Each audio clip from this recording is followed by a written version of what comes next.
Hello all, welcome back to Geek, Feng, Shui. I'm your host and game master, Bob Sellers Jr.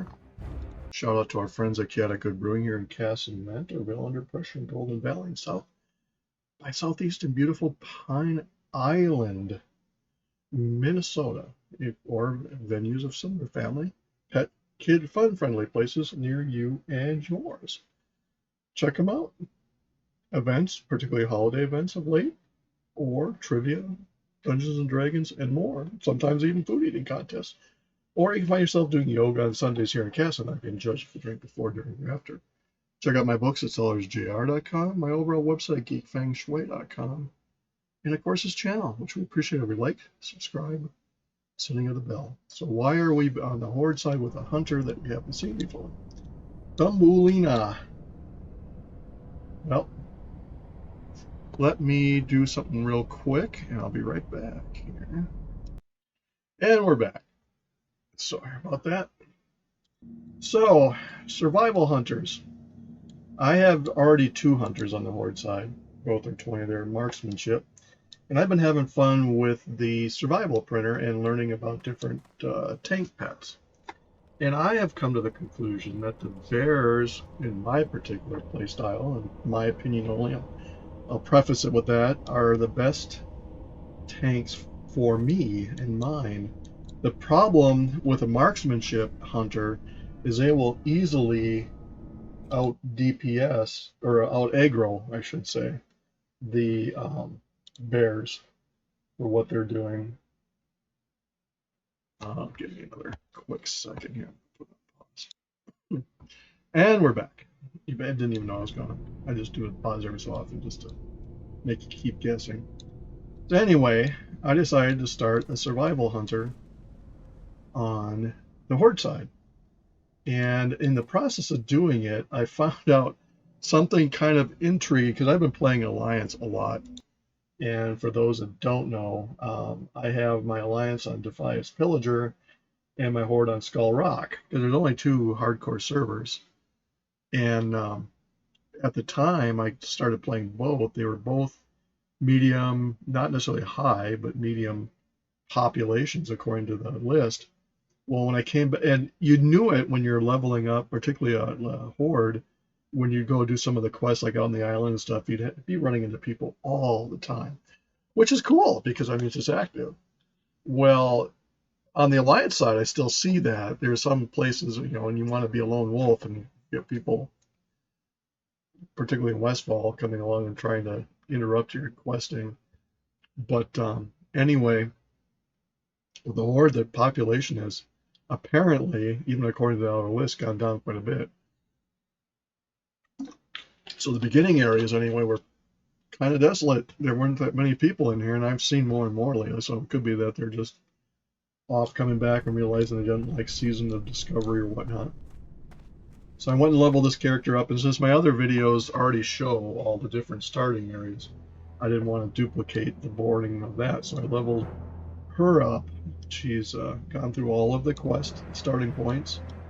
She initially, this is the second version, because the Gold Road got me. I was being very careful of that road, because having gone through the Alliance, going over the mountains or along the swim, there's obviously problems there you have to deal with. Gold Road is just a road that can get you 3 or 4 times on the way, and sure enough, the Kolkor group ran me down from behind. I didn't see him coming until I knew I was going to die, and so I recreated it. Survived, and she rose again, and she was like level 6 at the time. But anyway, she's back, and I went and got a bear from over in the Deadlands. And my other hunters I've switched. They still have the cat from the quest here, and I'll get that here. My Alliance survival hunter has the bear. That would be kind of cool to get at some point.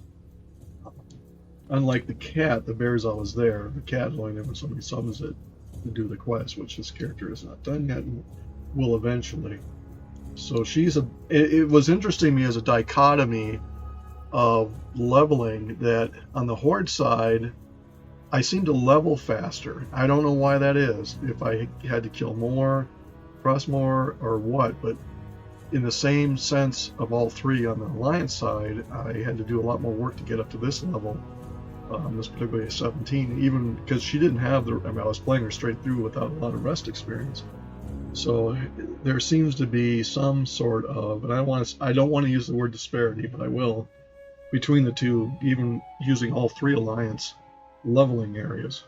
But I just wanted to bring that up. So we're here. We just got here. I've got all the quests. I went down to their place here, so we're just going to start where we're going. I particularly favor the survival hunter, and the reason for that is they're designed to be almost petless. In fact, there's people that have leveled all the way up to 60 without a pet. Would I recommend doing that? Would the person that watched the video, recommend it? No.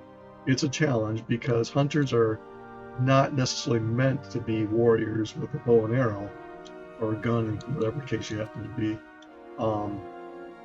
But the pets, in this case, particularly the bear that can aggro stuff, really works out well. The other thing is that instead of using bow and arrows, I got used to the gunshots. And the loud noise of it just bugged me. I don't mind firearms. I've been around my entire life. But anyway, she and my other survival are engineers because you can make your own ammunition and scopes and everything else.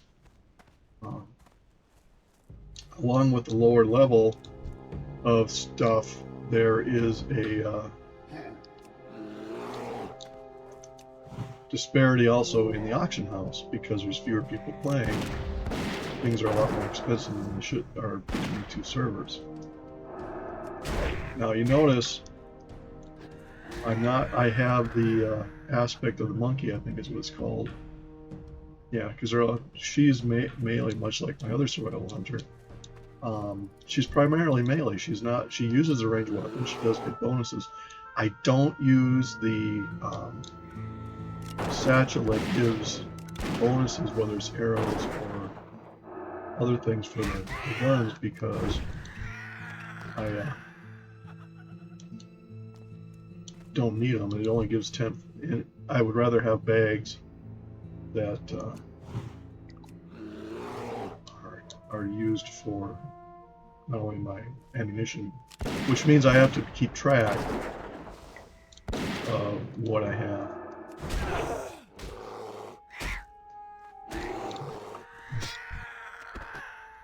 So in my case, I have a bag that I have 8 slotters. I have one that has 4 slots of the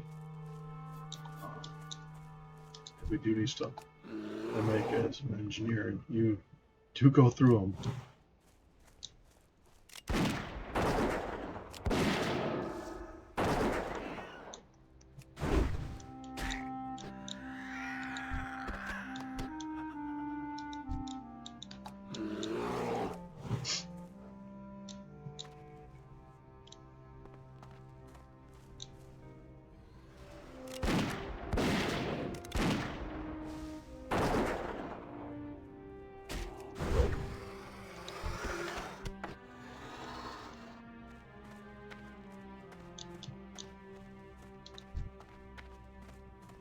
Now I know you've probably seen this one a lot of times. I figured just as an introduction to this Alliance survival.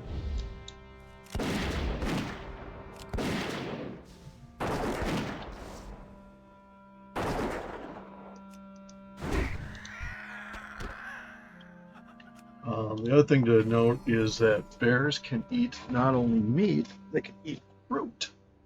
I was in a situation with one of my other hunters where I didn't have a vendor at the place I was at. They won't eat fish, but they will eat fruit.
obviously getting to this level here got me to my goal of being more than 2 levels above most everything in hunting.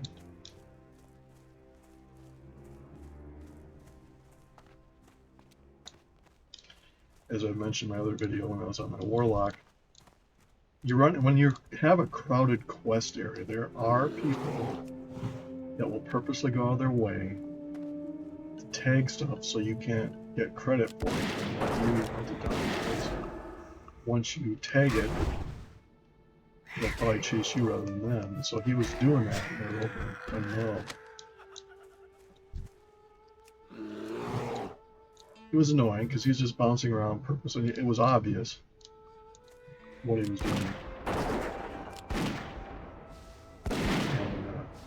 And, so the evil side of me waited till he tagged something that was right in front of me where I was about to attack it, and I feared it.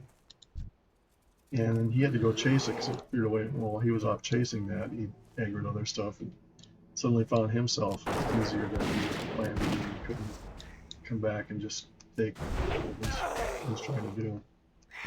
I almost hurt myself laughing.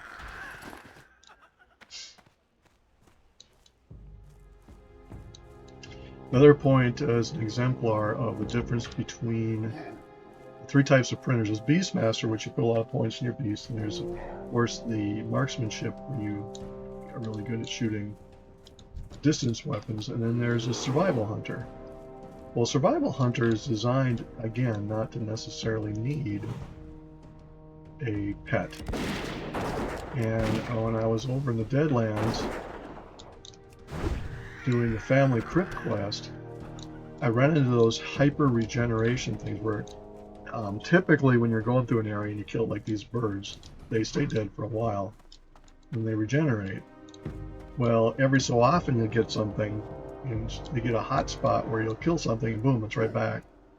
And it's nice if you're questing, don't get me wrong, but if you're in a situation where you've worked your way through a mine or somewhere else, well, I was working on the bottom of the crypt, and make sure I'm recording because that's what happened the other day when I was doing my got to the bottom of the crypt just as I was going after the main thing. The room I had just cleared suddenly came back, and I thought that might have been something to do with layering, but there was nobody else that I came across there, so I don't know what that happened. And anyway, what I was getting at, it's like a warlock that relies on their companion, demon companion. What happens if that demon companion goes poof? Well, in my case with my survival hunter, she has a lot more moxie built into her skill set to be able to get out of those situations. And she did. I mean, it was a close call, but I have to suspect if I had not been set up to be able to do like a warrior and fight my way out, I might have had more issues than. I don't know if that's too bright on the screen or not. Surviving a cold. I was not feeling so hot yesterday. So.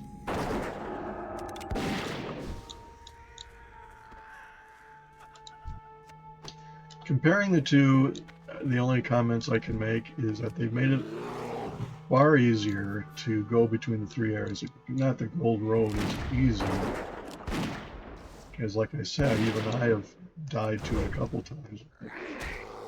Coal cars in particular. And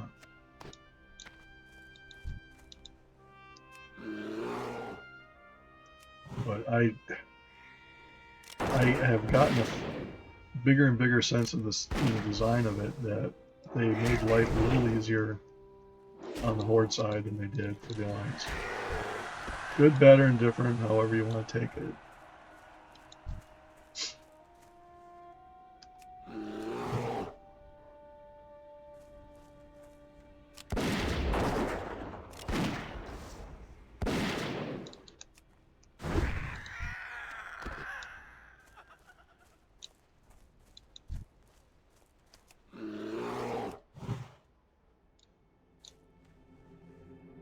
When I had the scorpions, they would lose aggro right away when I shot them before, where the bears don't.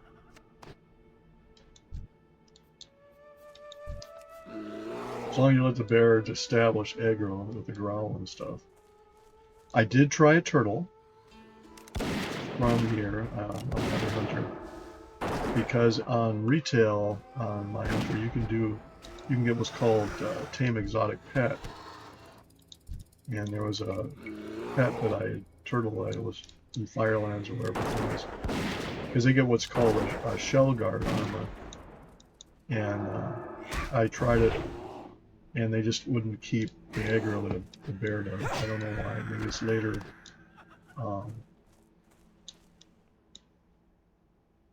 So okay.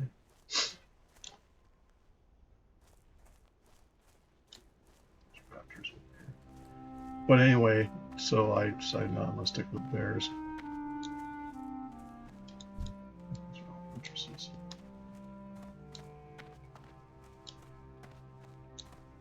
I also kind of wanted to show, as my characters get into Westfall on the Alliance side, how much color scheme in comparison the two are. It's very much like this. It's not a forested version, it's more of a desert area.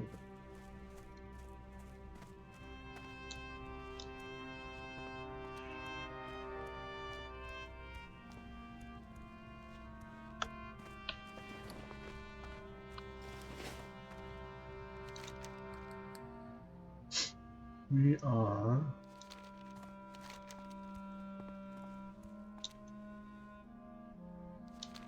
I'll go knock off some thornwhippers. I tend to decide whether I'm going to go back and turn stuff in, but what's in my bags.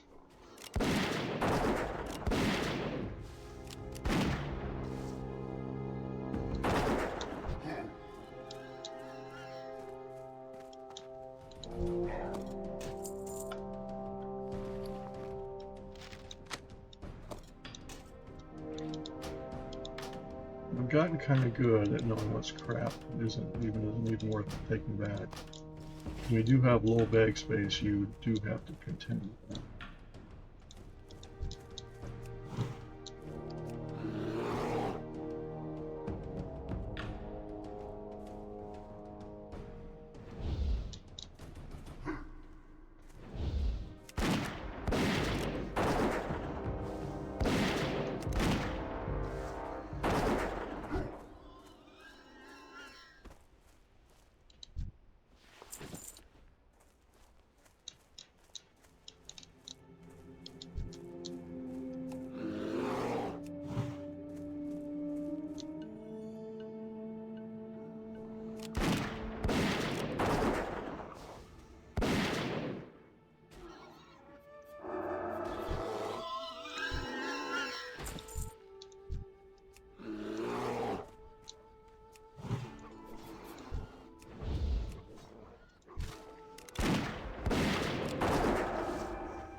So yeah, I don't know if people just decide to go to their server.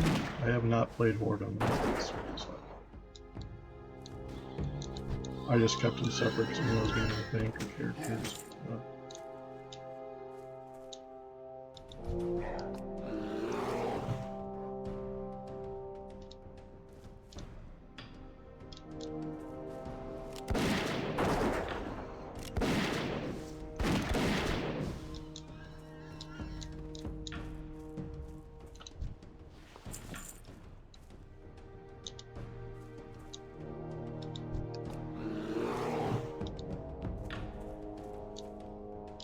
All of my Horde characters are 20 or higher. I'm working my Alliance characters to get that way.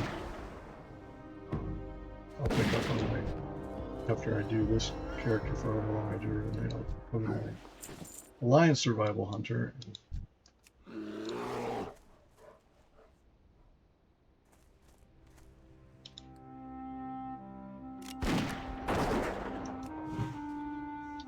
The other thing you have to do is Hunter's Mark involves using mana, so after a while it becomes a choice of whether you're going to actually use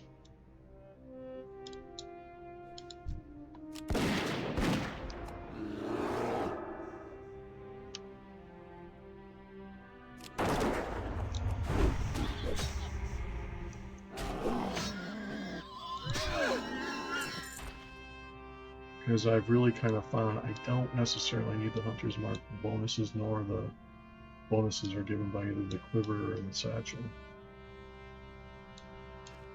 Because I'm going to pull aggro, they're come at me and I will fight them toe to toe.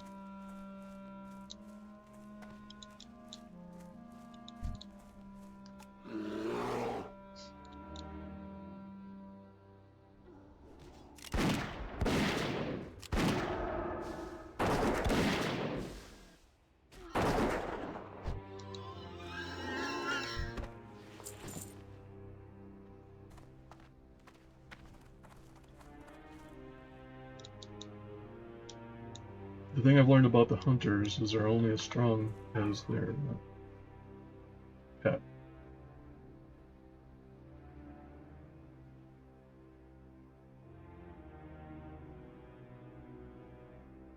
So when I go after the hunter, I'll target their pet first.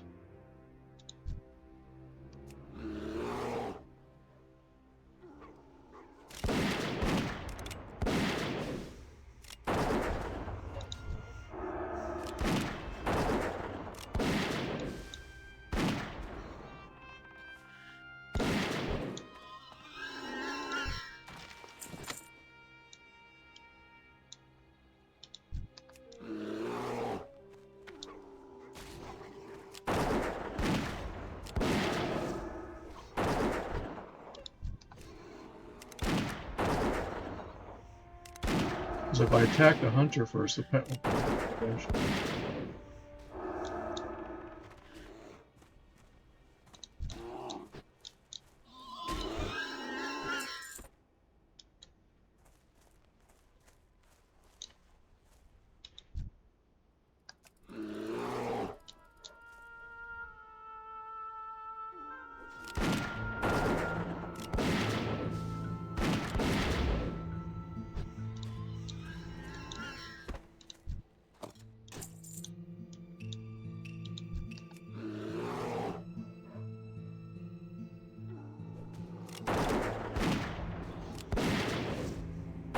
And again, it's not so much what you're killing, it's doing the quests that give you the XP. So at level 17, I'm not necessarily getting quests for that which I'm killing off.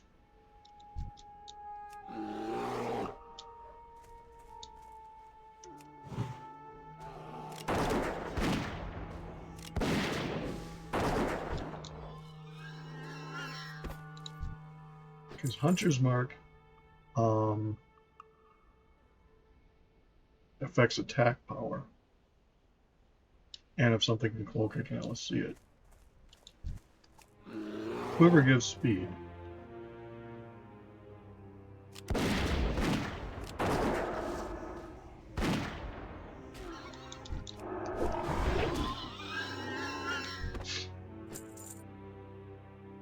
I'll sneeze here, let me turn my microphone.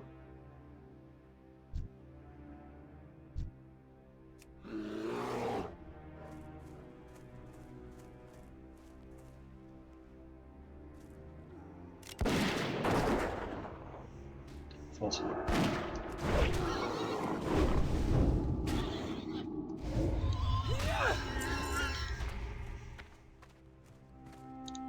And he cursed me. Disease.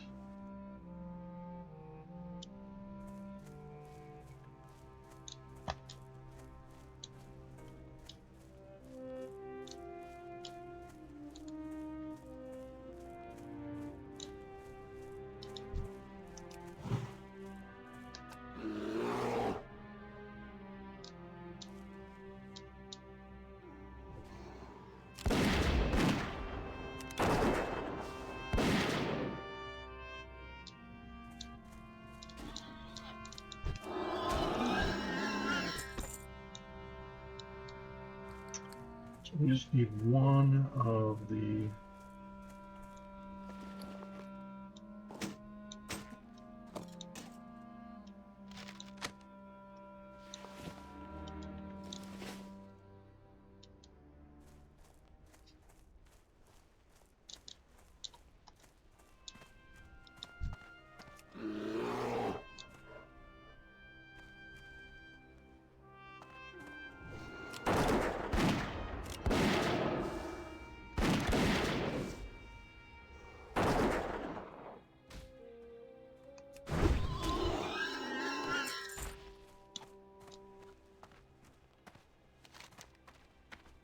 Now we just have to look for... I wanted to keep going without going to turn the quest in.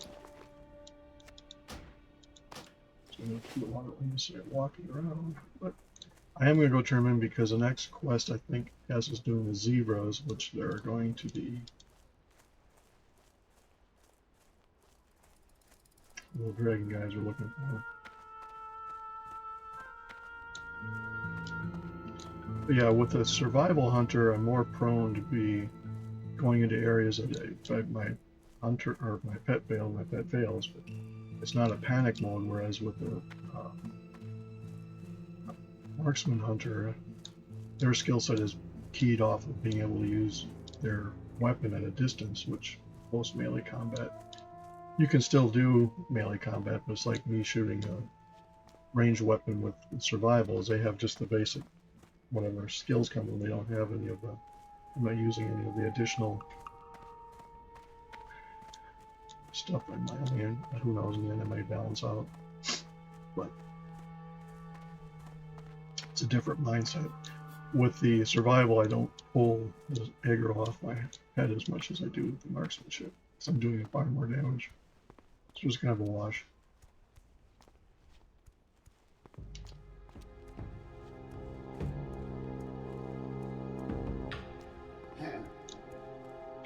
So I have 3 hunters on the horde side, and I have 3 paladins on the line side.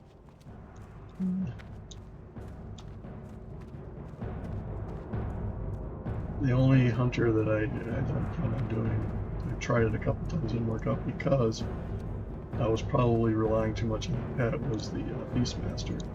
Because in retail, you had to do Beastmaster to get the tame exotic pet, which you don't have here.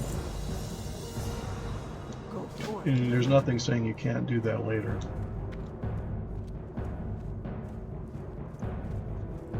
Every time you respec, there's an associated cost. I think it's 1 gold to do it for initial up. We'll look. Good. Strength.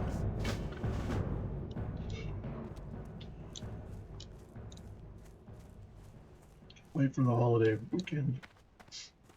This weather, we do not have any snow.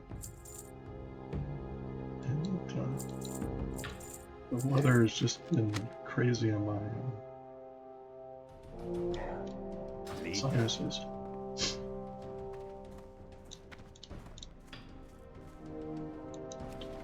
So, leather worker on this side, I have to have a spreadsheet.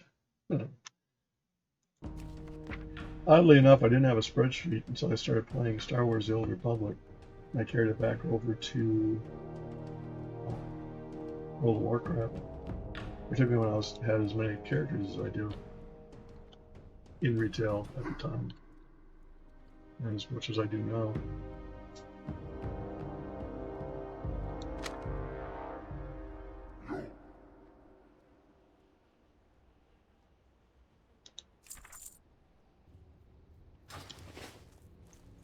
I have 2 more loads of the heavy shot, and the first one's just like shift back to regular shot. Let's go look for some zebras.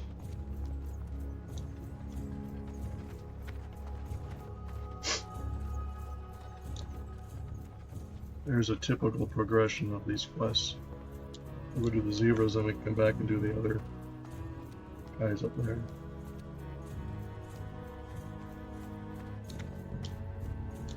But yeah, I would stand by doing the level and all 3 starter areas.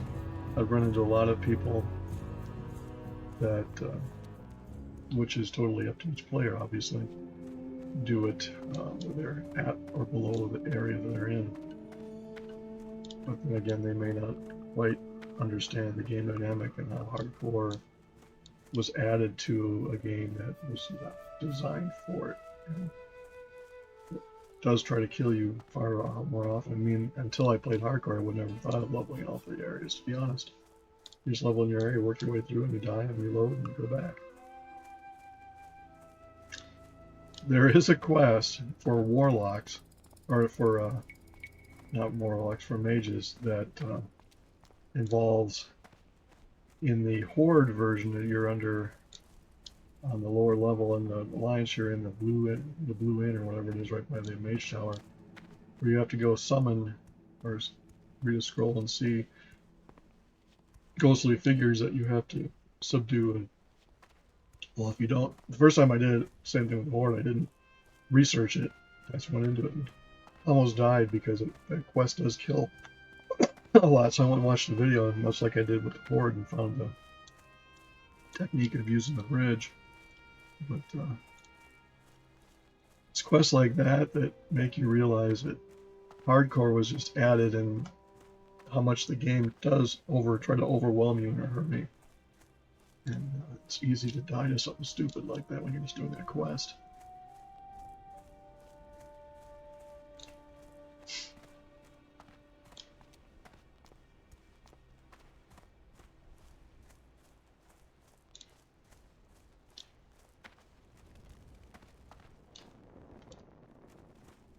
Oh, this is where I pick up the barrel.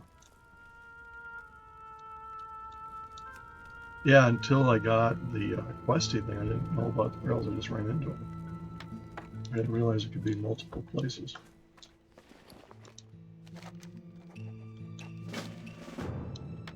You have to take that to the port town.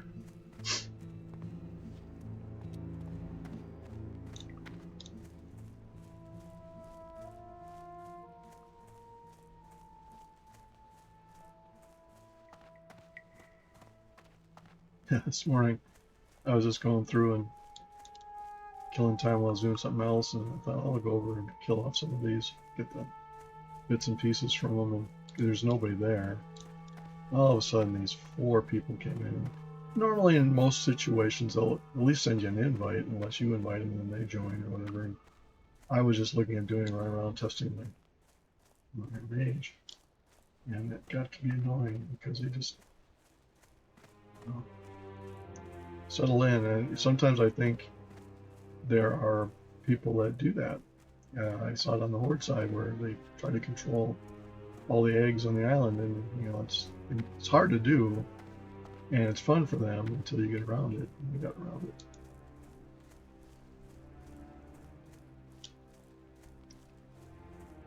I'm not complaining, except we're all thrown up in zebras. See that?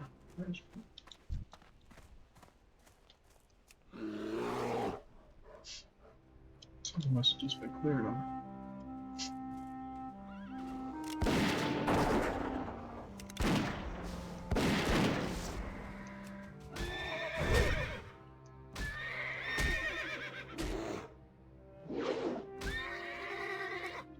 One thing you want to do with the survival hunter, along with the other ones if you can, is make sure that, in this case I was one with 2-handed axes, I made sure I stayed up to date on the axes and the guns as best I can. Depends upon your budget and what you have available in the auction house, to be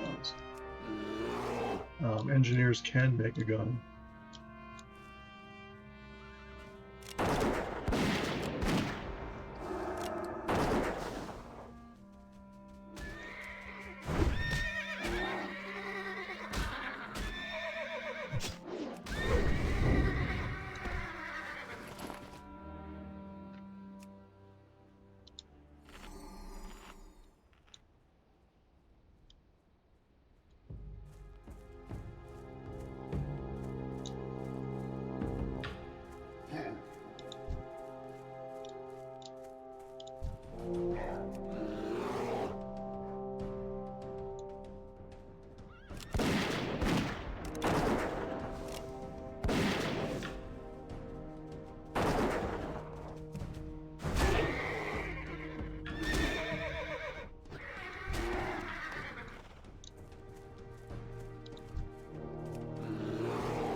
Yeah, a lot of people are going over so they can discover it. Like all of a sudden, if they actually had a hardcore version of it, I might consider it.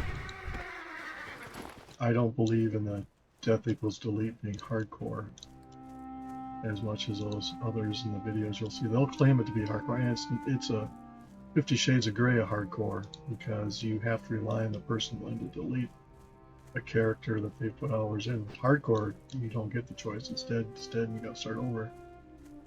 And I have to wonder how many of them, because when they're dealing with people that they'll use an excuse, it doesn't count because this person is briefing me.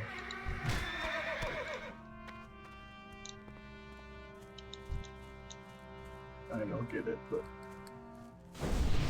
back then that was the only option they had.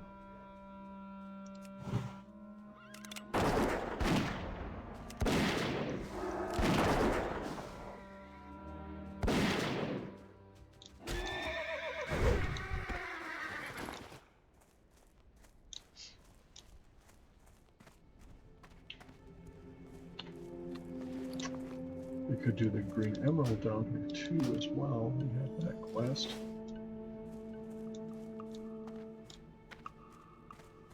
Being a higher level and getting all these quests as you're going around does help. You can kill multiple birds with multiple stones.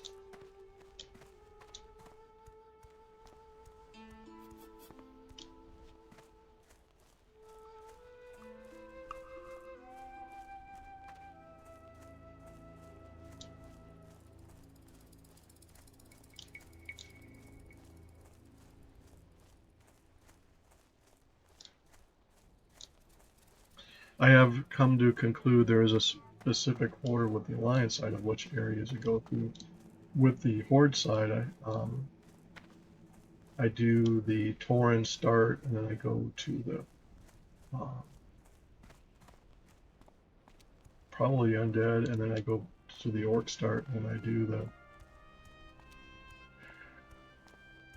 Undead secondary zone, and then I do the probably do the Tauren secondary zone before I do the Orc secondary zone.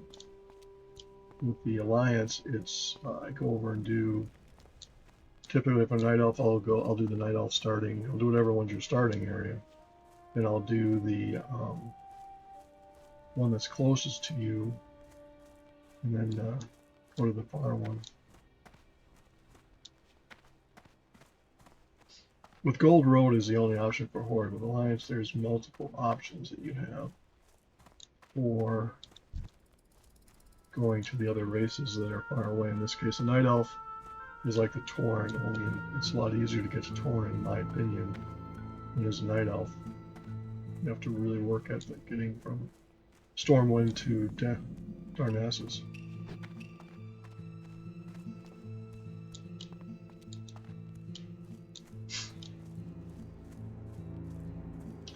This one we just have to kill a bunch of these until we get the Green Emerald.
setting of the traps, a fire trap.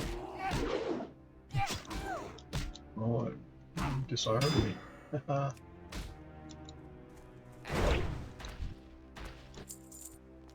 There's little things like that. Take care of a quick system issue, and I will be right back. Puppies dealt with. Back to recording.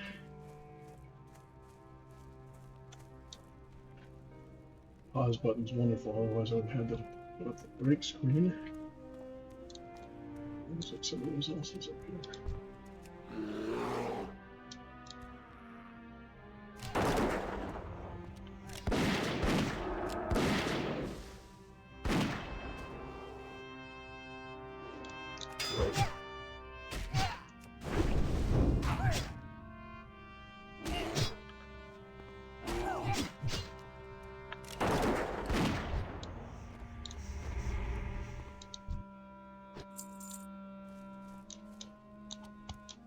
Yeah, allows.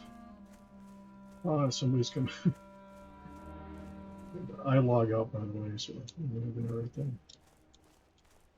Unlike the person I ran into in the near Darnassus, where they were AFK and I was turning a quest and they spawned 3 things.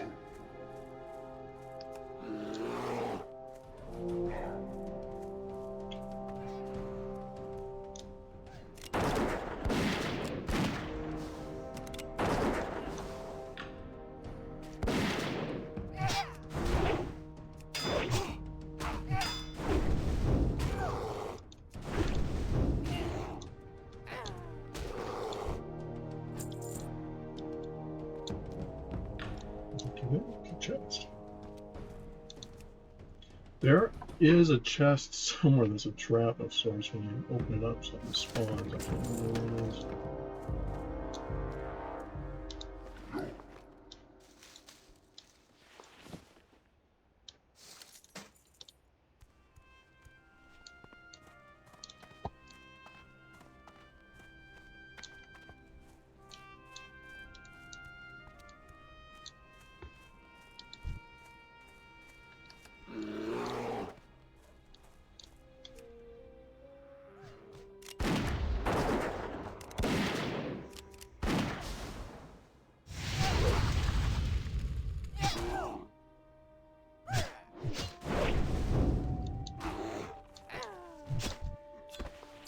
There we go.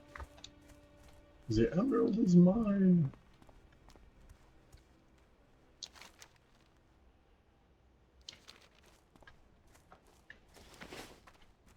So I'm back for zebra hooves now. If we run into any of those others. Now, when we talk about the regeneration thing, I can't remember what they call it. Like, it's when you kill a bunch of stuff and it comes right back. I've seen it happen en masse, which to me at the time was something to do with the leveling that they put into place. What they essentially do is layering. There's a they put in so to alleviate the clutter of a bunch of people in there. You're assigned, you don't know what it is, but if you're in somewhere and everything's dead, you want to go different one. You have somebody invite you to their group and you'll switch to their layer whether they're near you or not. Or, as I've seen a couple times, I've left a layer and suddenly everything was alive. That happened twice. And then there was a case that I had when I was down in the crypt where something shifted and all of a sudden they came back. And then I've been doing it in Westfall. You'll kill something, boom, it's back. You kill it again, boom, it's back. You kill it. It's like a good loop because I get more quest in return. But if you have enough of that happen in a bad situation, it just gets overwhelming and you die.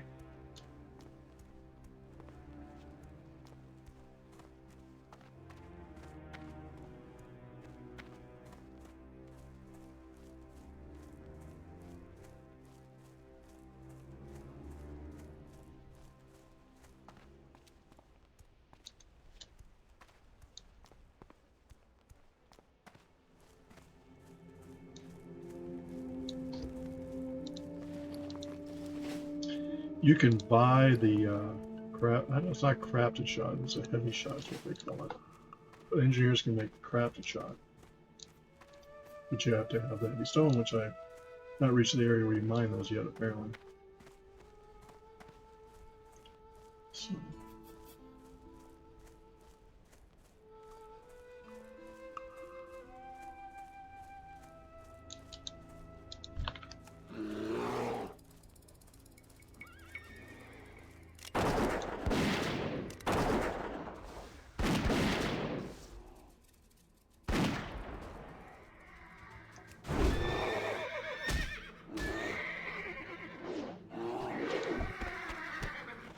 When you are a survival hunter, you can get your parry chance up to 5% and other bonuses to it that you wouldn't necessarily have. Plus, with the monkey, you get dodge chance as you level it up, but you can do the monkey thing with the marksman hunter. But there's nuances within the subclass choices that enhance those options accordingly. So in all my marksman hunters will do more DPS than my survival hunters will.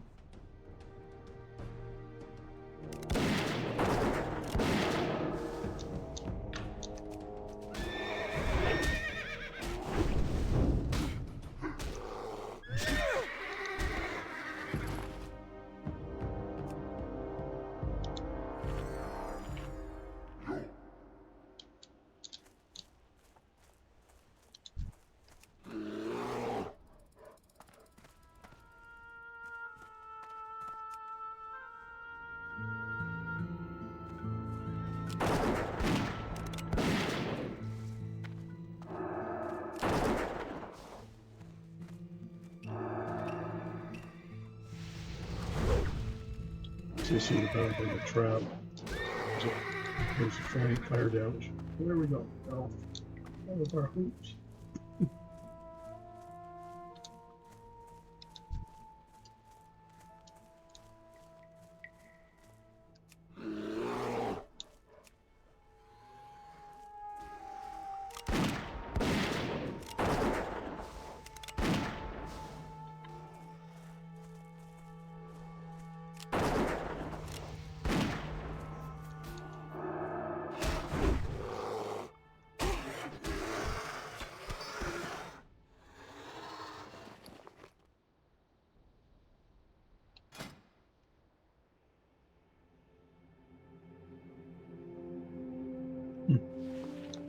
That would be for a caster.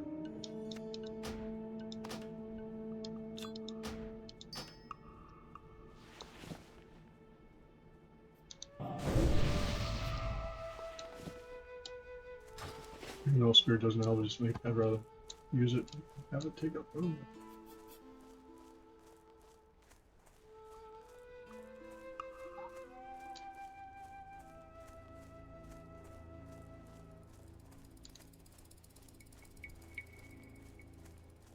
Oh, the dogs are excited.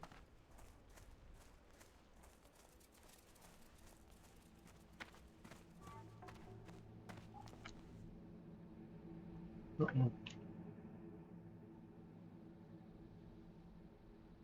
Somebody's at our front door. Oh, we're dropping off a package. 'Tis the season. Doug comes up. Ring doorbell. I used to go deer hunting up in North Woods House. A friend of mine I hunted with they had Ring quite a few years ago, and you could answer his door from the North Woods, and they lived in the cities. It's kind of funny.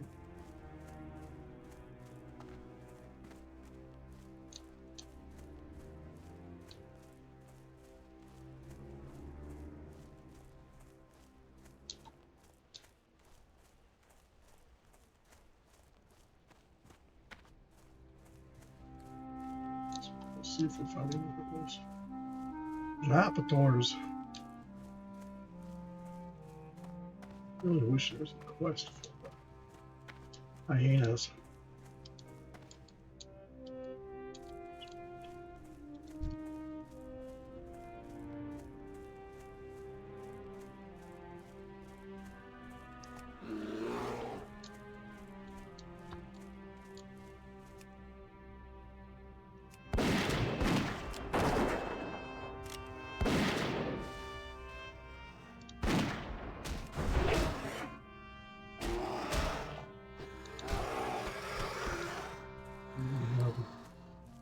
It's a mineral deposit over here.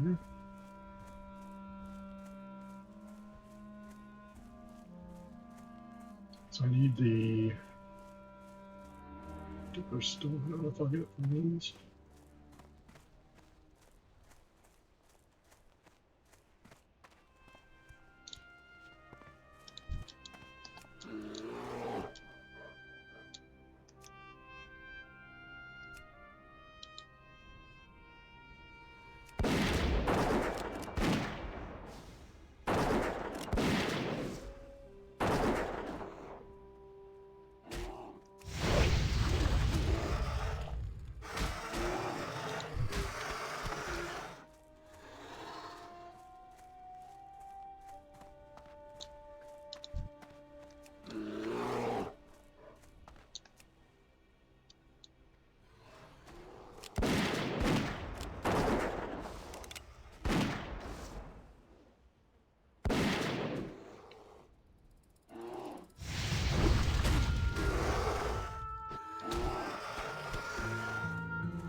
If you don't have it, Questy is definitely a big help.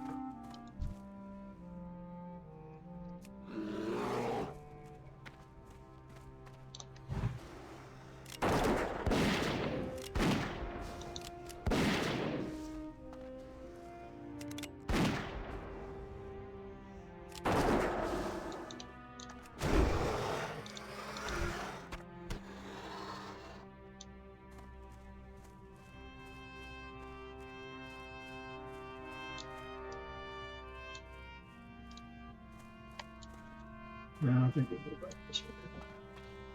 We're getting mired down in hyenas. You can tell they're my favorite beast.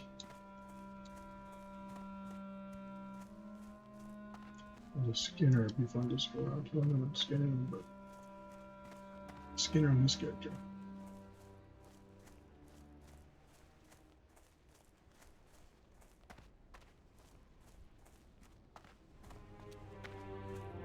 So theoretically, what I'm going to start doing, or I've started doing already, is playing my marksmanship hunters like I do my survival, which is a playstyle different than if you're used to attacking from a distance and letting your pet chase things as they come to you. There's nuances to it. Some people go, oh, it's the same. I don't know, yes and no. My pet will keep aggro for a lot longer on my survival while I do damage than my marksmanship hunters, which do a lot of damage with each shot.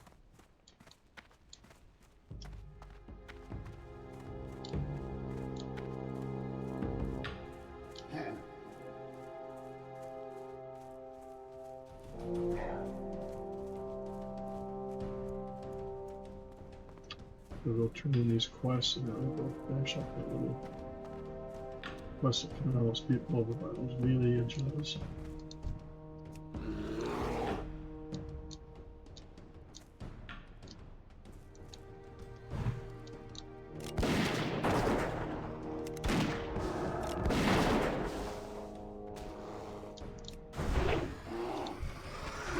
By slowing it down, the pet gets more attacks as it's running towards you.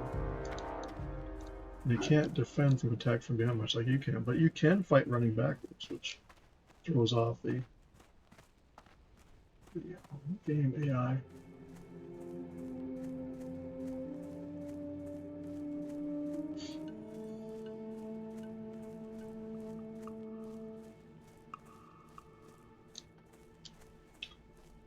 raptor has ways. So I have to go down to turn that keg thing back on. Let's see if I can find these raptors.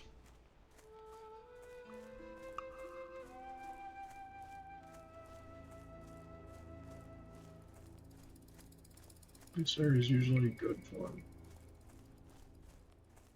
Usually, won't be this time.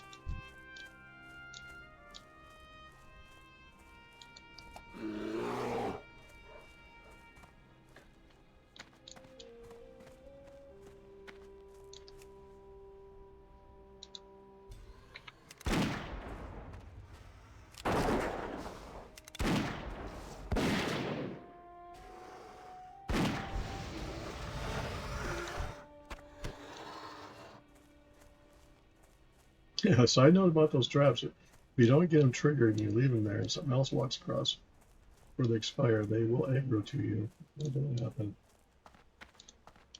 a long while back. But in this case, I know that I'm going to be pulling target towards me. Hopefully they get to it before they die.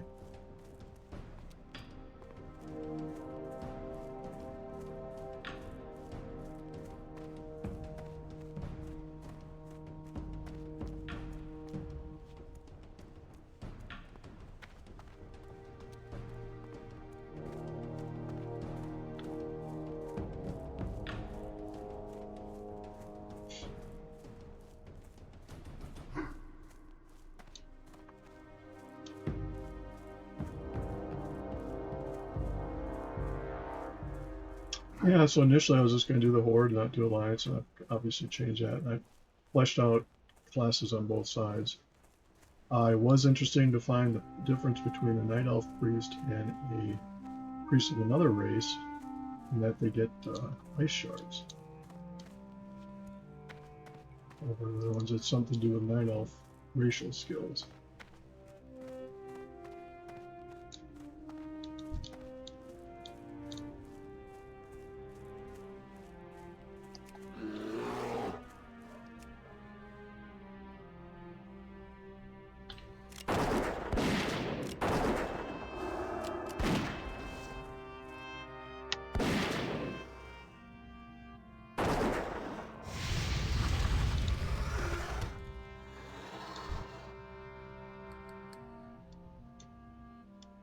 Yeah, those are not Alliance. You know, I read there. You at some point get a quest, I suspect, to kill them off. I haven't got that far. I don't know if somebody does. If they were Alliance, you'd see the blue Alliance tag, maybe a little higher level. In particular, like in Ashenvale, for example, you run into them where there's quest givers where you're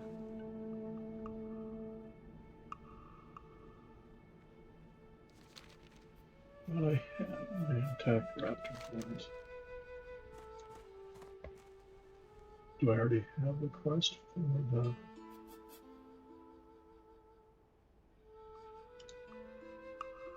Well, I do.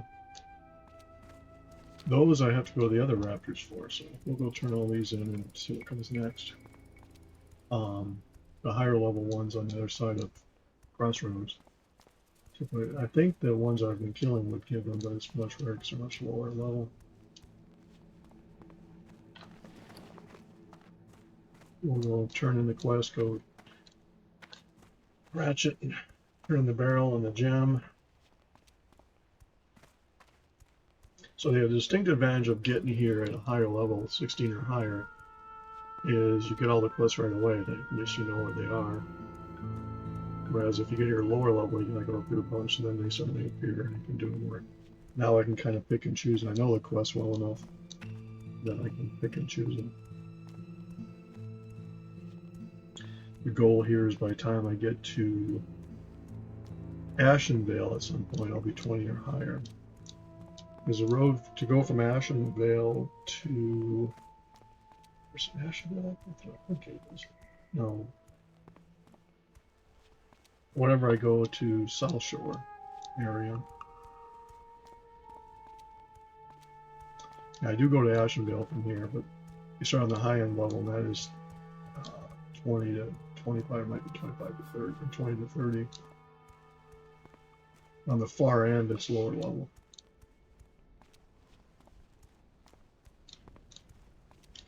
But to go to South Shore, it's in the undead area. That's where I go to from there. That one can be hazardous where the things start at level 20 or higher. So one of my hunters was 22 and got a bear out of there. And, so I wanted to get the bear as close to my level of my hunter. This one's been leveling with me since I got her. Golden Rug as an bear skin. And she's level 16 or 17. So I don't know if the pets stay one level behind you. I'll eventually catch up.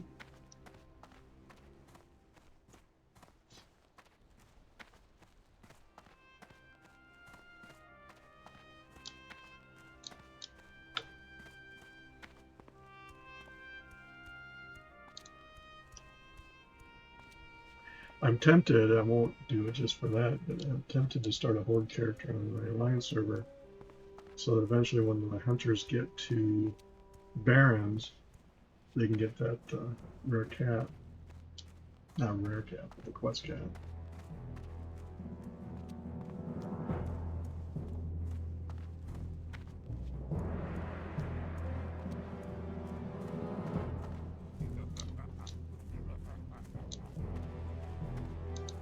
Blood and thunder.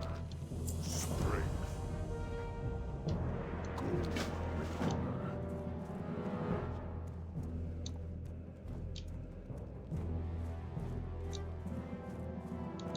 What do you need? Strength. Go forth to victory.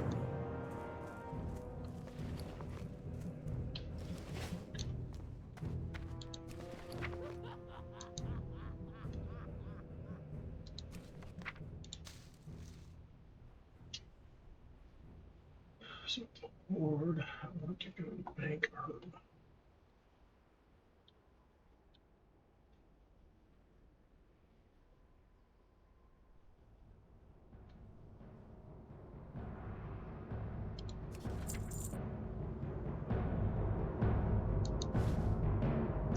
I should probably go to my Druid.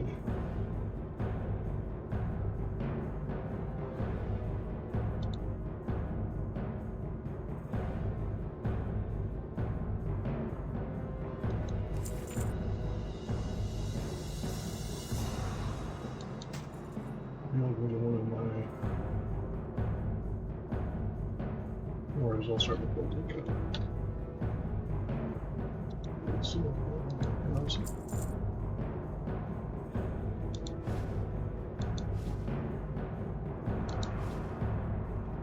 Cloth goes to Gesundheit.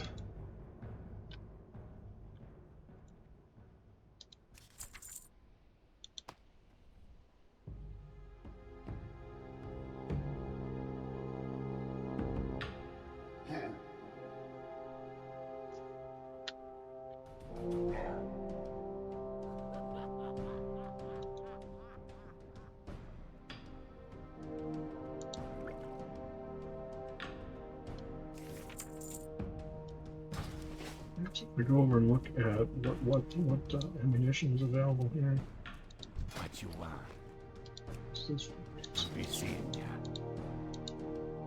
What are you looking for? You get heavy shot. Well, actually, that's better than what I. Nuts to that. No. 3.5 is better than what the craft is.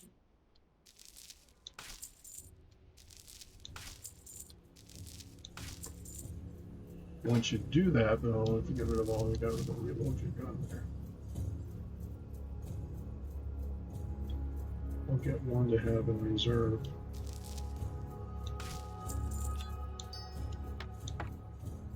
For the Horde.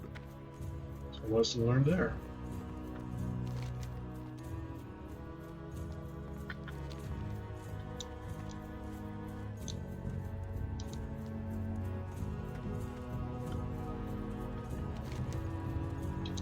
So we will go down here and turn in these two quests and stop and get some prowlers.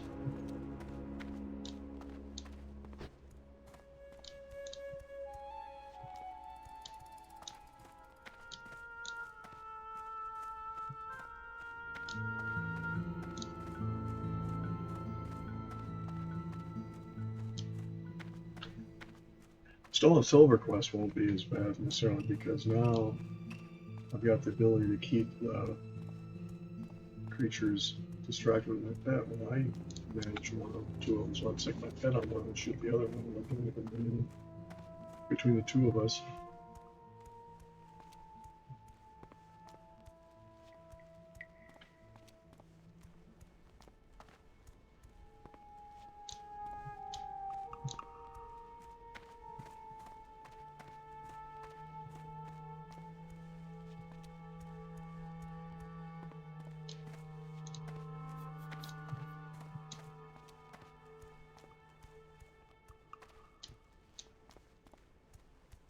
I guess in the end I can say I'm more melee aware for my hunters than I was previously. That was like their oh crap form of defense.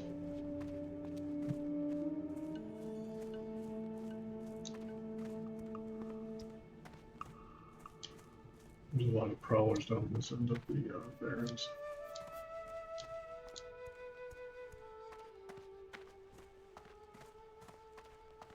You can see by doing the quest we're already halfway through 17. And please like and subscribe, set the bell accordingly. Comments are welcome. Some people ask, do you ever get past the beginning area? Well, yeah, I do. I do enjoy leveling characters, but I also like getting them in mass, because right now all my horde except this one are 20 or higher.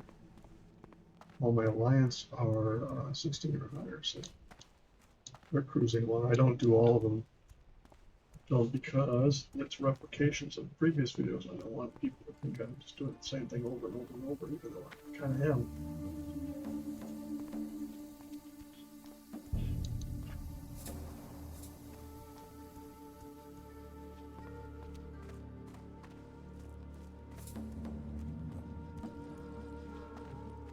YouTube gets weird if you upload too many videos.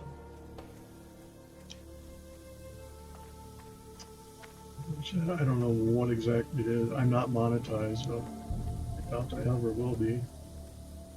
Unlike websites like Everything Auto, shout out to those guys. Like those a lot of time with Mike. They have tens of thousands of followers and likes and stuff. For the Horde. There's a plaque you get when you get to 10,000 followers, I think, or something like that. And you get to be monetized, you have to have so many hours of viewing, as well as so many followers. Have a good one.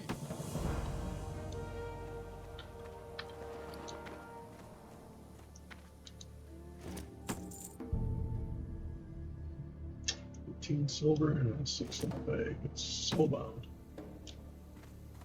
Put it in the bank.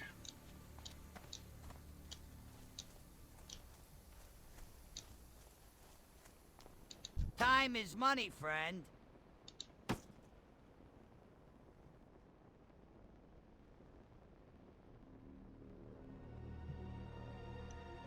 Be good. Quests I didn't pick up here are dungeon quests.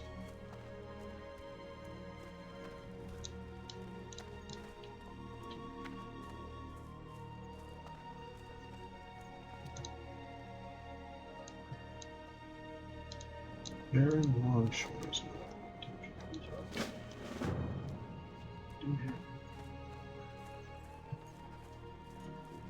the Deeps is the dungeon. Let's dig with this area. Ah, potential customer. Glad I could help. I guess with Diablo 4, I think I love Diablo 4. Don't get me wrong. I mean, since I got playing WoW again, I haven't got back to it. But I'm not a dungeon doer. Even though there, as part of the game, you can do it by yourself, more or less. Here, to do dungeons, you really need a party. Unless you're max level doing low level dungeon. There are benefits, don't get me wrong, if you want to do dungeons with a party, you get drops. Then comes the argument of how do you do it? Do you just do a need roll? Do you do KP or whatever they call it? I worked with some people that, at the time I was Alliance, they were on different servers, and they were Horde. And they were heavy raiders, and they used DKP.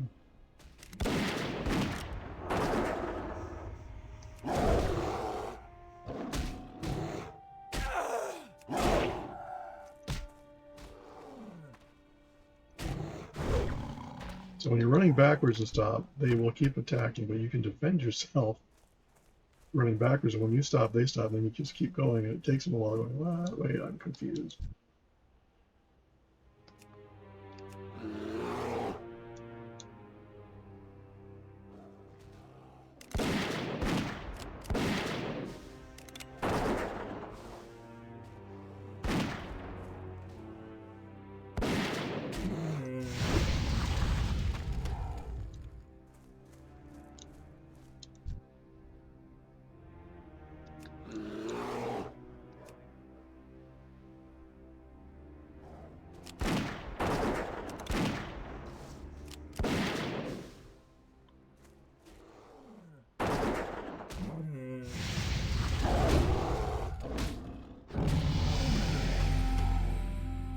There, put 17.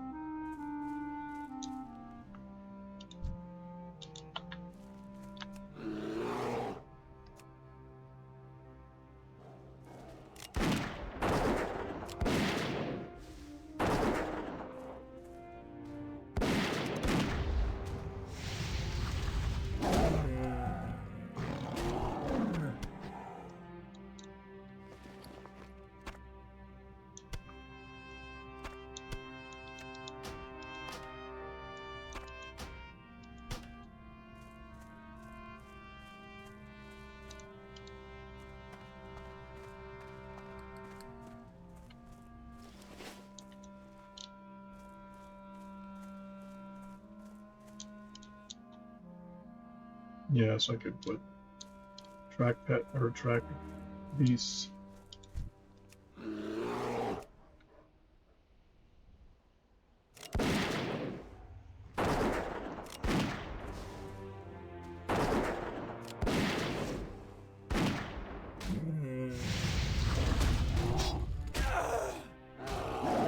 So you have to set your trap when you're out of.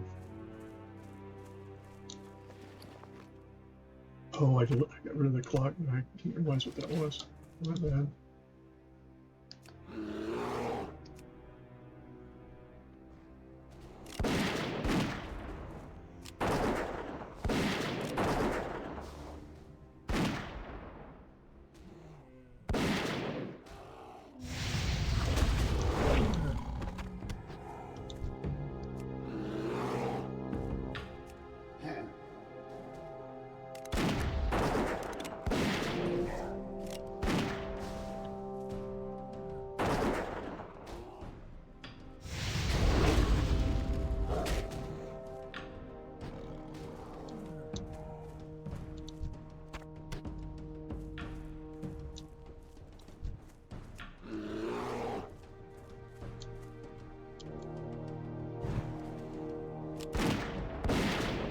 Can't do the traps when you're in combat.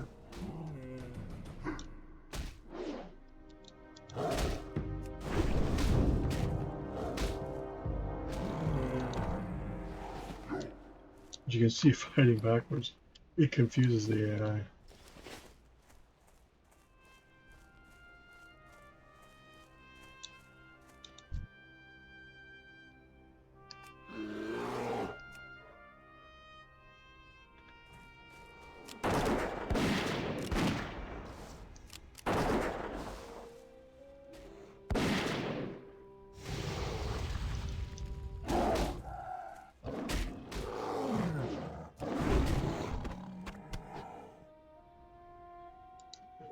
Going on one minute, and then when you're doing a bunch of trapping stuff, shooting, you're using up a lot of mana.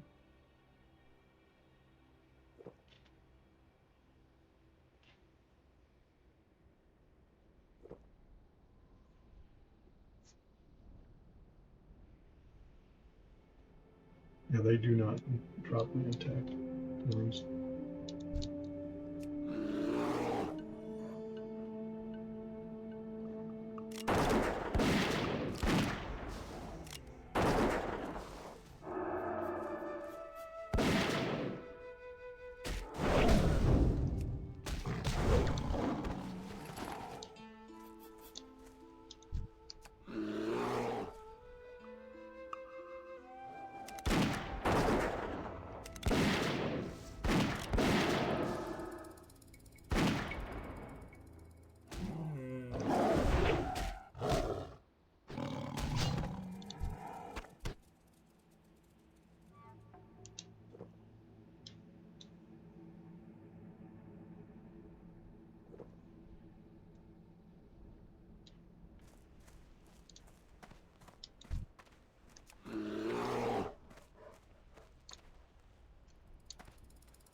Always let your pet engage before you start shooting, so otherwise it'll instantly aggro to you.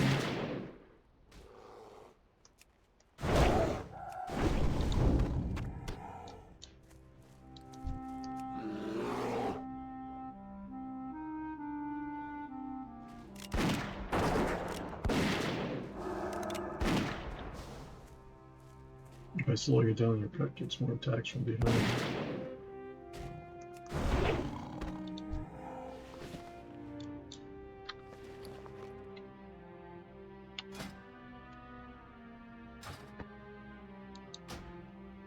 I will use those for the advantages of the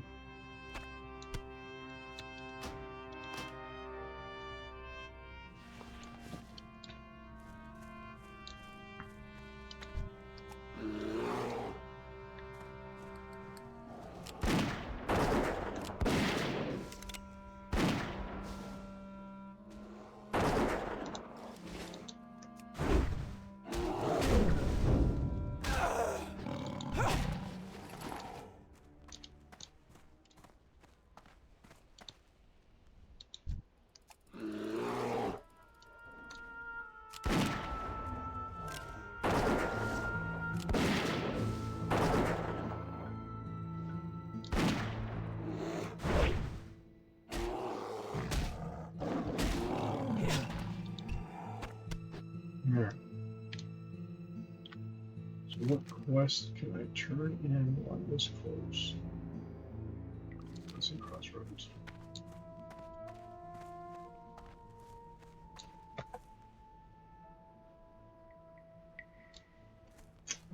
Flame Strider Kidneys. I think are for the cooking quest.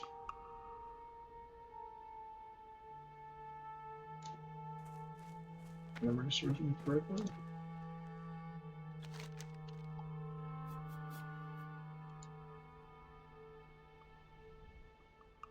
No, it's different.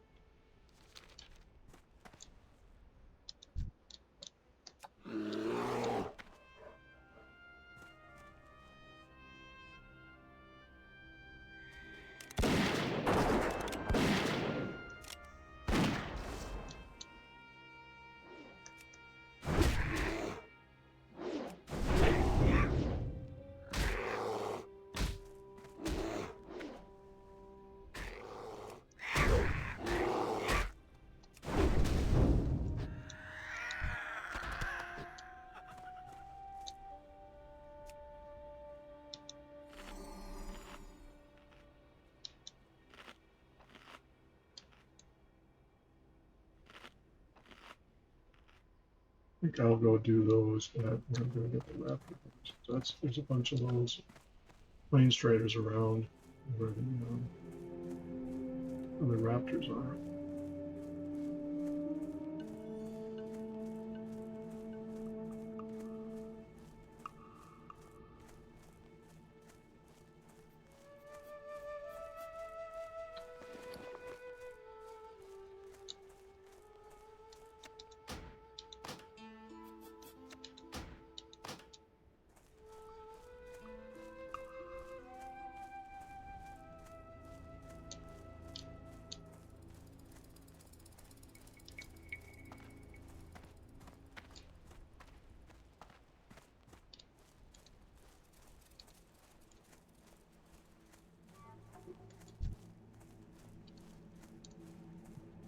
The regular birds would drop them too, but they drop better. It gives me a reason to kill the higher level ones for more XP.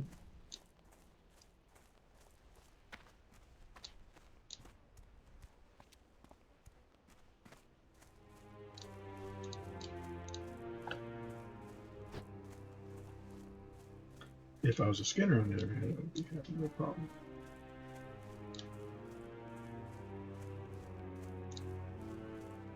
Now, you might ask what people have claimed are the better pets in the game, or tanking pets, and that would be the owl or the vultures because they have screech.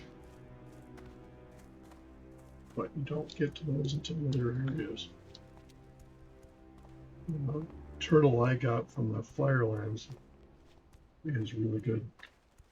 Then I'm a Beastmaster, so all my points go into the Beastmaster tree. And then what do you do when your pet falls other than run?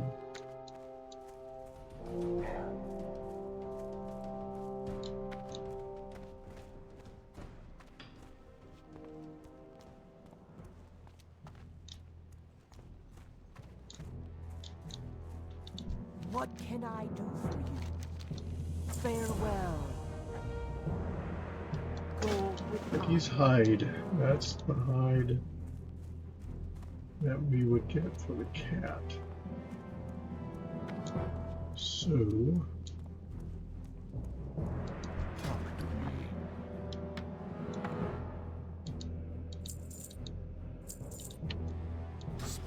we will wait on that simply because I have to go stable my bear.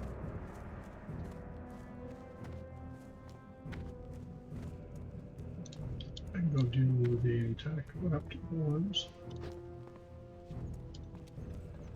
Maybe even the stolen silver.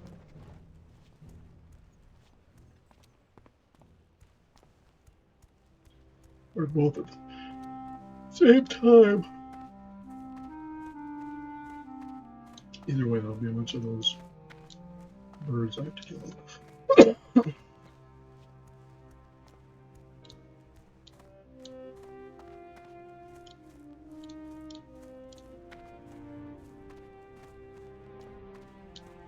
As a solo character, or meaning one without minions, the silver is tricky because towards the end when you get to where the silver is, there's 3 of those raptors, not 2. 2 you can deal with, 3 you get to be a pain. Certainly they're not Sunsail's creatures, they're the raptors, which are not one of them. So you end up killing one and running away and letting it go back, and go back and kill another one. Just hope they don't regenerate. Hyper regeneration, I think, is a term somebody coined.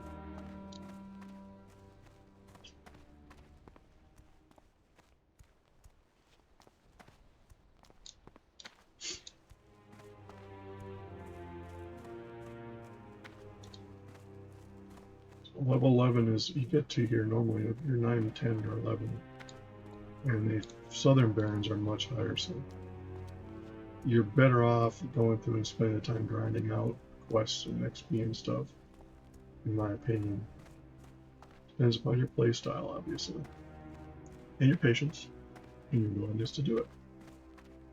I've just so ingrained it in mind that I don't need the challenge of saying, okay, I'm going to be a level 11 taking a level 15. I've tried that on occasion with mixed results, depending on the class I'm playing and the higher level that I'm fighting.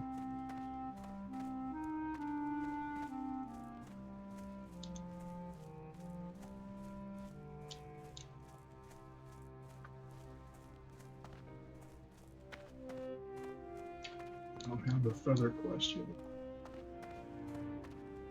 Do is work my way down to the silver. There's a nest over here you have to do.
Those birds are pretty fast, so by clipping them like that, you're bound to get chasing down.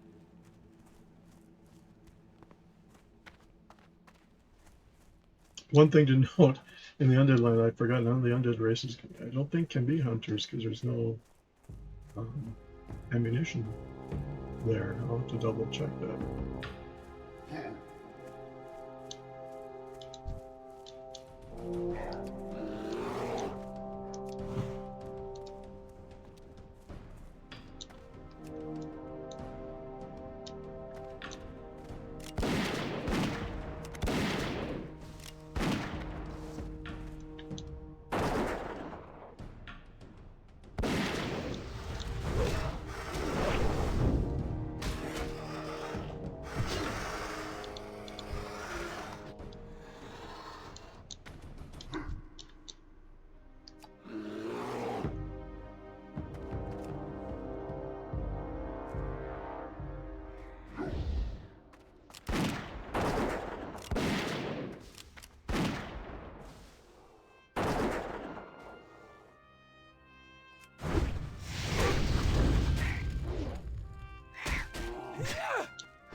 Full cores are a pain in the butt. There's a pack of them. Well, this pack that killed the first iteration of this hunter. These are mounted, so you can't outrun them.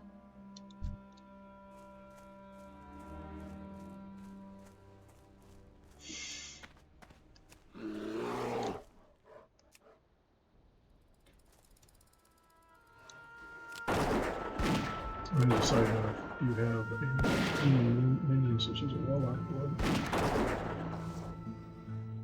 they will draw their attention to. I lost a warlock.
Somebody's already tapped that. It's mean for people to do is they'll tap it, and then they'll leave it for one tap for the next person comes. It's rare that you have a one tap mining node.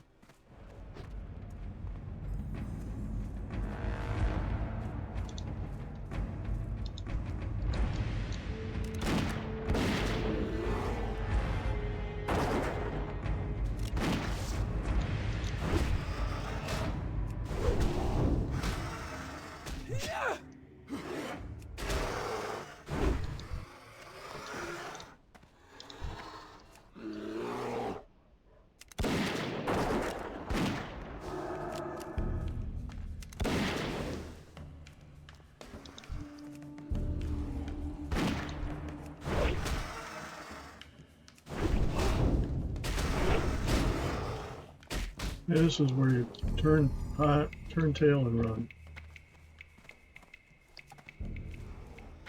You sick your pet on whichever one's closest to you.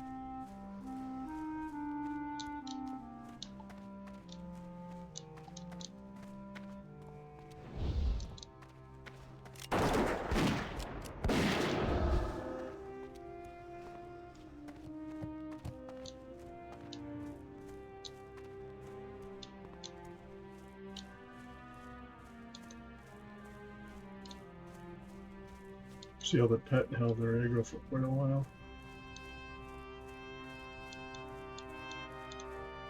And I have an escape plan, but I have to rely on my pet.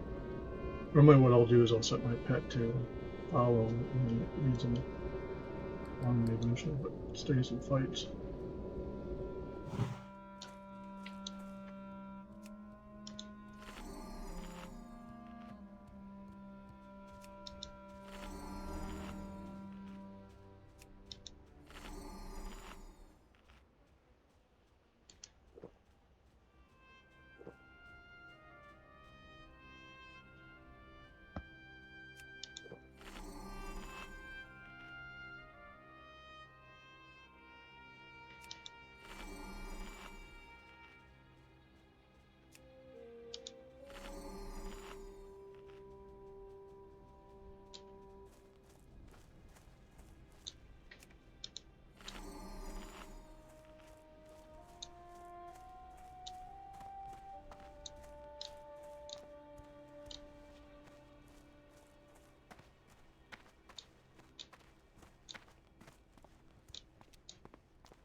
silver horns. Now the trick part to this, the stolen silver's back in here.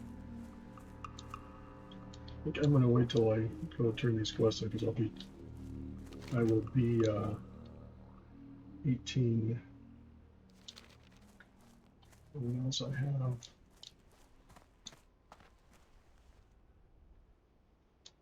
Oh, yeah, let's go kill some plane striders. This is a valley of these raptors, and just the more advantage you get to yourself. You're starting to push the theory I have of being 2 or 3 levels above because you're at equal level with them, which in a mob situation can be bad.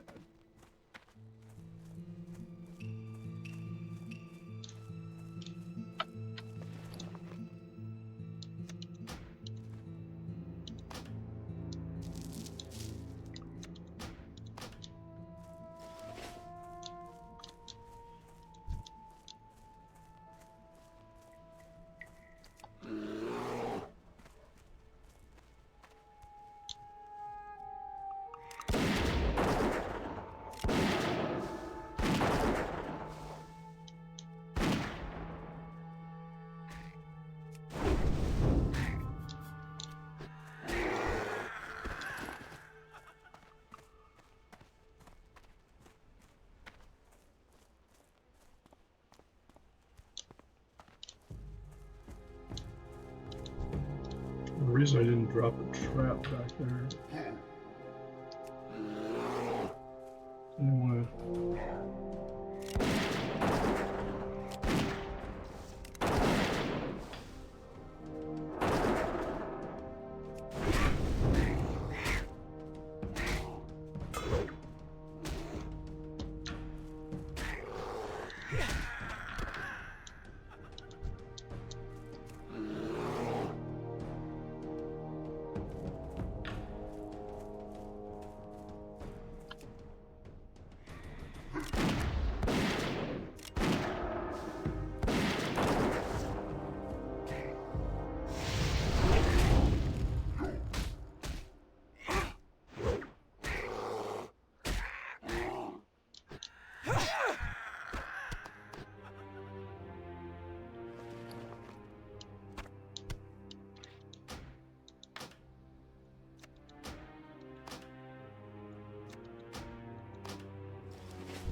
Eventually, I'm going to come over here and kill off those.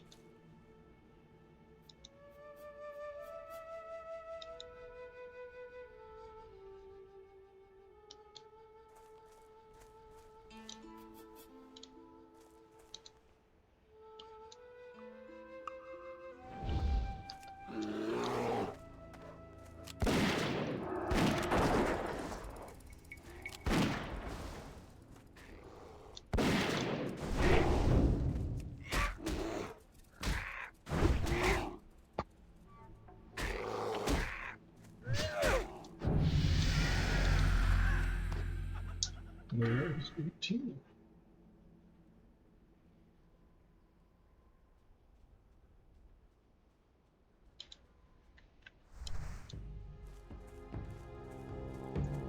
So find all of these train calling video.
Usually I'm avoiding the birds and going after the raptors.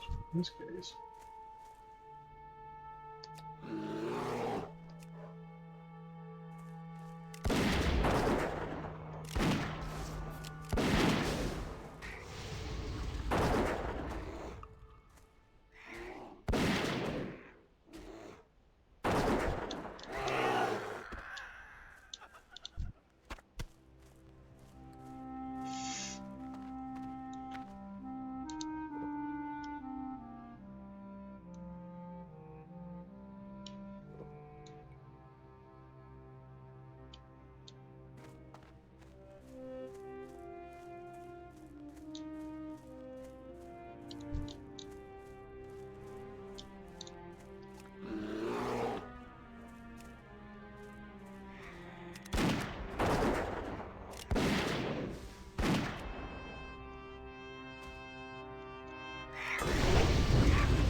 Keg quest.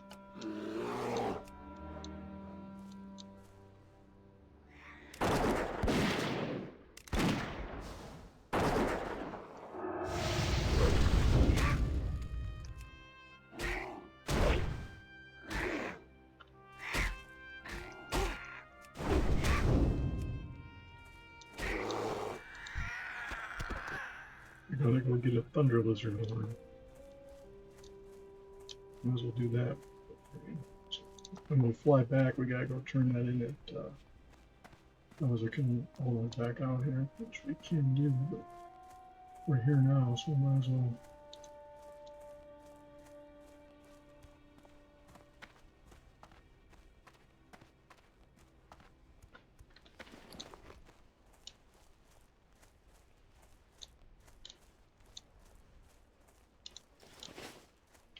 I also have lost in combat. So I'm gonna pick that quest up over here. It's a corpse of.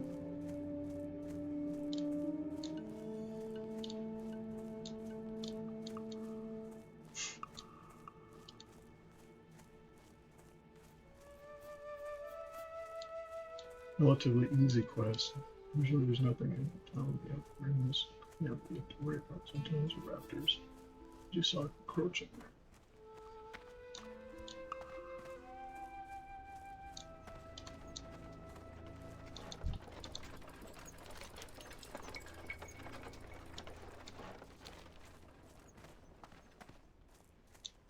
Since I have this set to Overmar, I'm just going to wait until I get on hard, go train, and then come. I'll call the video and I'll go turn the quests in.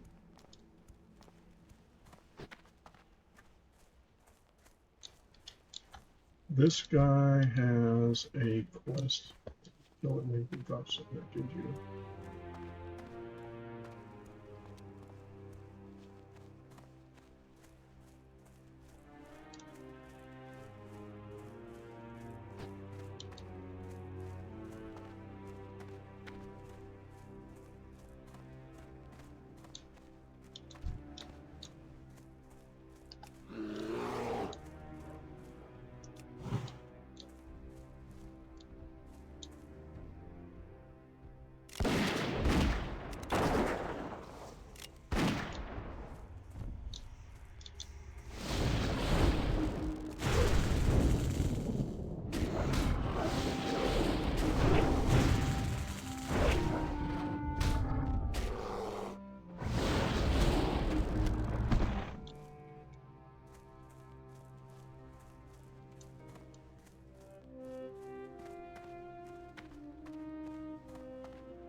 Used to killing these for the quests you get camped out of camp eventually.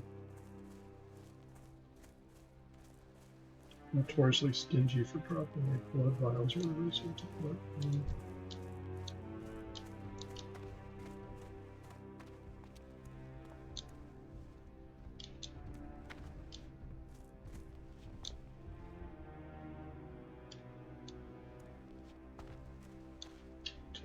This one really fast. Thunderhawks also are ranged weapons. It's nasty.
So it's good to have a pet that has, when you're backing up like that, fighting and you pull it off because you know DPS you.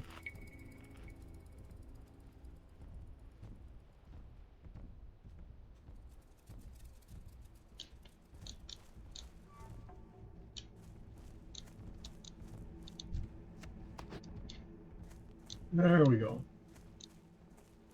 Now we will hearth. Because we have to go back to Crossroads and to Ratchet, so it's just easier to do it from over now than running around. I'll just go and show you what I get for my skills. Strength and honor. May your blade.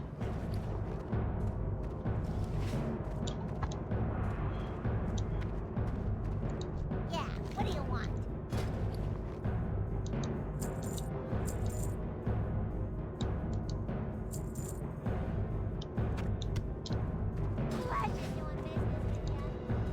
At a certain point, you also got to be careful with your training because each of the skills at higher levels get more and more expensive. So trying to cover all of them can be achieved, but not necessarily in one level.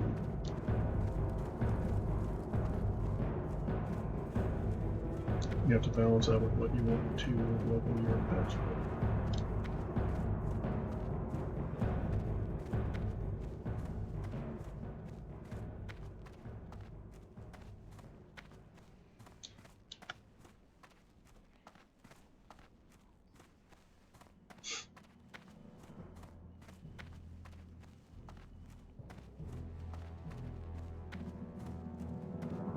So this is a little bit more thorough questing, simply because she was already higher level. But most of the characters are not really fair.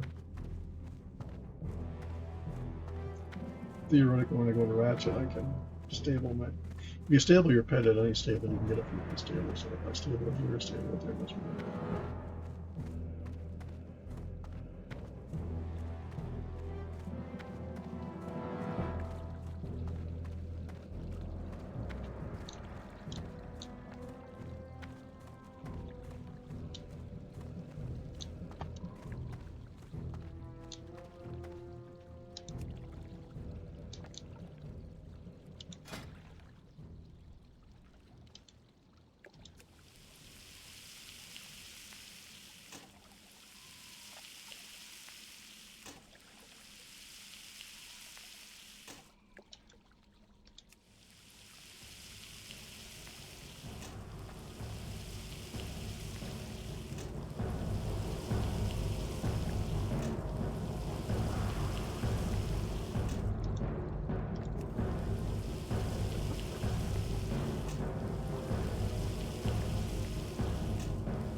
Hello, man.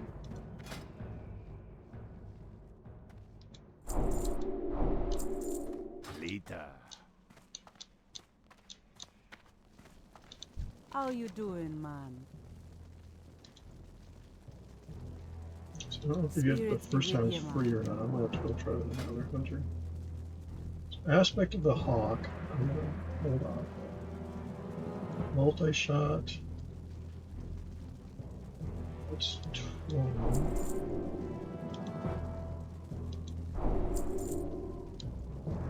Be good. Yeah, if I can do it for free on the first one, it might make one of my other hunters a beastmaster just to have variety. Especially for the paladins.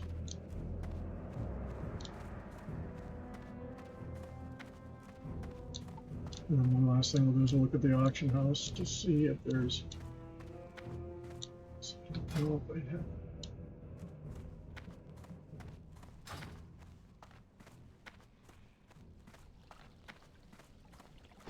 Maybe check engineering one for.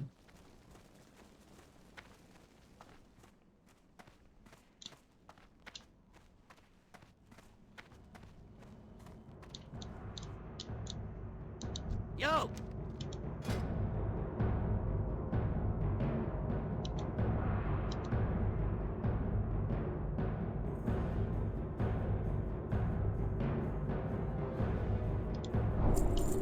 Keep it real.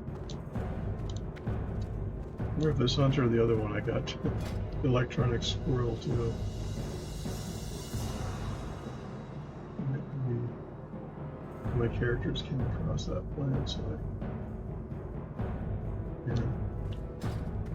Target enemies are nice, you can drop it, it's much like a trap, and what it does is it aggroes things to it.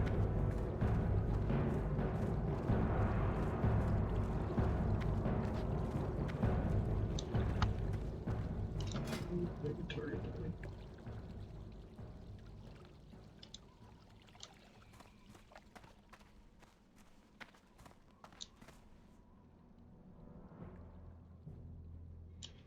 I think it doesn't expire, it just has a timer. I think I have enough in the bank to make one, two. Oh, here it is.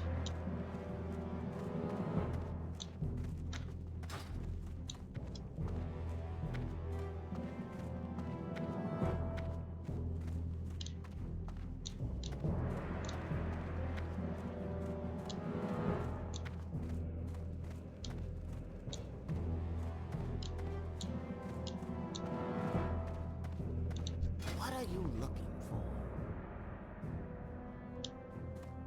Farewell.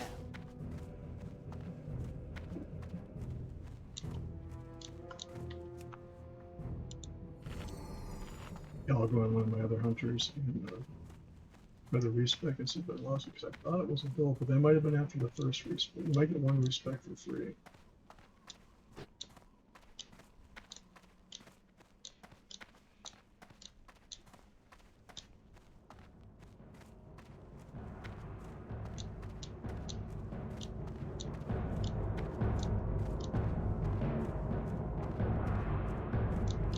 I always stop to get an idea of what axes are available, guns, even if I can't afford them.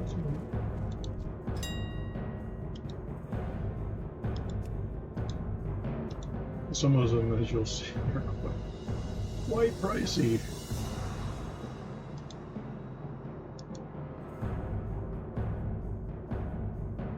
Yeah, so.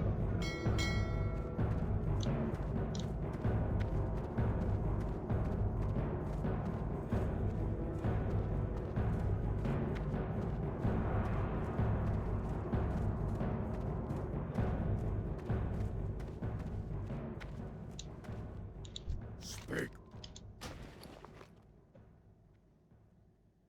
I don't have the wool. Oh, I can send that for another character.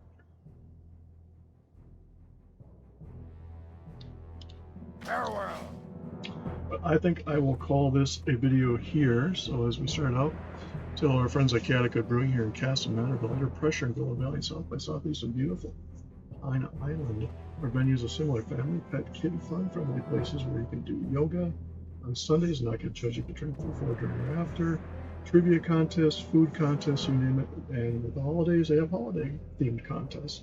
I know Chaotic is doing a puzzle contest for the New Year's Eve. So things of that nature. Check them out. Check out my books at sellersjr.com, my overall website at geekfengshui.com. Of course, this channel, which we continually appreciate every like, subscribe, ring the bell, and commentary. It all helps the YouTube algorithm. So with that, I'll see you in the next video.